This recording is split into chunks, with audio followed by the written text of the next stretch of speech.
All right. You are not spiritual. I don't mean to shock you. It's true, though. You are not spiritual. I have it on good authority from a young man who lived many, many years ago, who turned to all of us and said, "You are poor of spirit." No kidding. When it comes to spiritual things, we suck because most of the time we don't want to deal with them. Let's just be honest.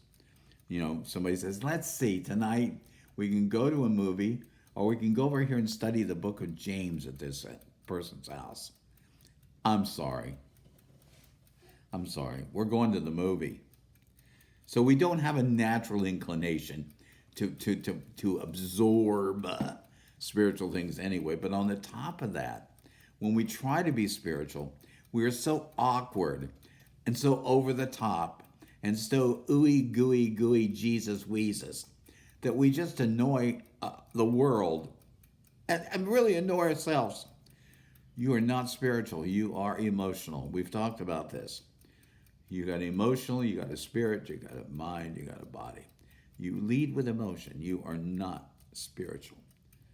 And the pursuit of spirituality is what causes you to lose connection with your true personality, which is that of being a human being.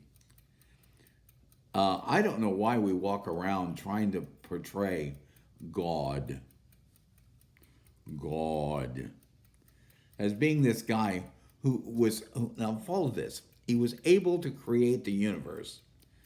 And then he came to people, and pardon my French, he fucked it up. They're just a mess that you can't do anything with them. They're like hair that will not untangle after being shampooed. Are you kidding me? And then we have all these verses from the Bible.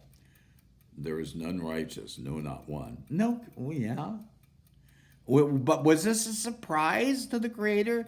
Was he like, "Oh, gee, wow, I was thinking more righteous. I was thinking that little bit of putty I put in there would make him a little more righteous." Are you kidding me?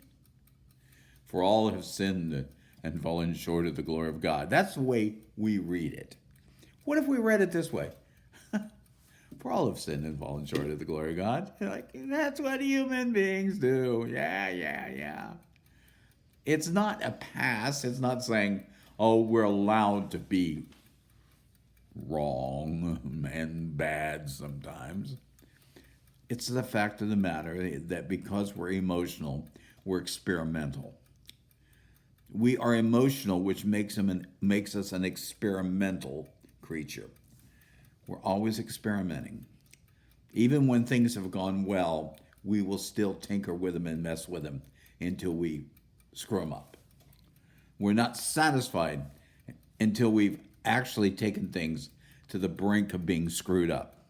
So if things went well, we'll go, "Well, maybe next time what we could do this without actually wearing shoes, run across the hot sand, and we try to come up with an angle, and we try to experiment because our emotions keep saying to us, "Well, it's going to be more exciting." The more we experiment, the more exciting it's going to be. Since we're emotional people, the more experimentation you put into anything, the more exciting it becomes. And that's why the people who think they're spiritual are just involved in some sort of weird experimentation. It doesn't mean it's going anywhere.